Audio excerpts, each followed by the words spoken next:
L'autre grande inquiétude, bien sûr, des Européens et des Français, c'est de savoir si l'administration Trump risque de lâcher l'Ukraine.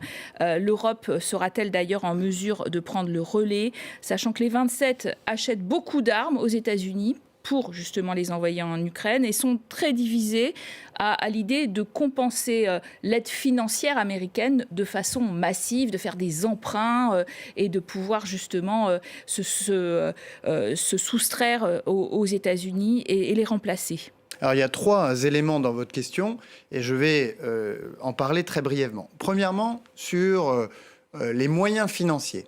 Il se trouve qu'avec l'administration américaine sortante et avec les autres pays du G7, nous venons de signer un prêt historique de 50 milliards de dollars au profit de l'Ukraine qui ne sera payé ni par les Américains, ni par les Européens, ni par les Ukrainiens, mais par les Russes et par les revenus d'aubaine tirés des actifs russes que nous avons immobilisés.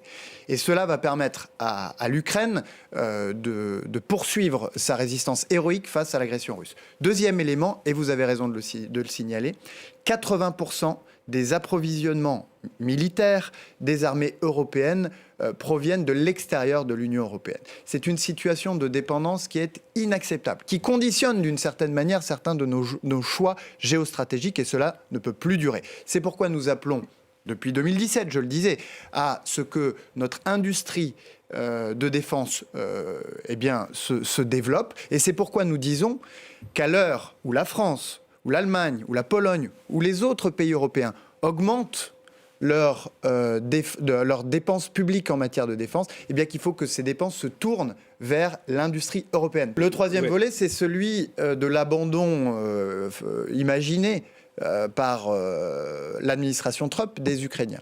Je crois que Donald Trump est trop avisé pour accepter... Parce que c'est toute la question. Vont-ils lâcher l'Ukraine ? Pour accepter d'être celui qui avalise la plus grande annexion territoriale de notre histoire depuis 75 ans. Ce serait consacrer définitivement la loi du plus fort et ça aurait des conséquences extrêmement lourdes, non seulement en Europe, mais partout ailleurs, où les plus forts, où les puissances agressives considéraient qu'elles ont un sauf-conduit pour envahir le pays voisin ou le pays dans lequel elles ont un intérêt. Monsieur le ministre, on entend bien le problème, mais c'est bien ce qu'il a annoncé, malgré tout. Je crois qu'il aura la volonté de prendre sa part dans la résolution de cette crise pour mettre fin à cette guerre d'agression. Ce que je ne crois pas, c'est qu'il voudra faire des cadeaux à un Vladimir Poutine qui est aujourd'hui affaibli au point d'être obligé d'exporter la guerre en Asie pour aller chercher auprès de la Corée du Nord des troupes de manière à défendre ou plutôt à agresser les Ukrainiens. Une économie russe qui elle-même est au bord de l'asphyxie avec des taux d'intérêt à 21%, des pénuries de main-d'œuvre et un déficit public abyssal. Alors, il y en a un quand même qui s'est réjoui très très fortement de la victoire de Donald Trump dans le club des 27. C'est l'ultranationaliste hongrois Viktor Orban qui parle de son ami. Est-ce qu'il ne va pas en profiter d'ailleurs, puisqu'il n'a jamais été très pro-Ukraine, pour exiger une paix très défavorable aussi au sein du club et devenir l'homme qui murmure à l'oreille du président américain ?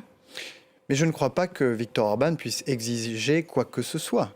Vous savez, les décisions, elles sont prises parfois à l'unanimité à Bruxelles, à Luxembourg, et parfois elles sont prises à la majorité qualifiée. Et que dit la majorité qualifiée aujourd'hui des pays européens ? Que dit-elle ?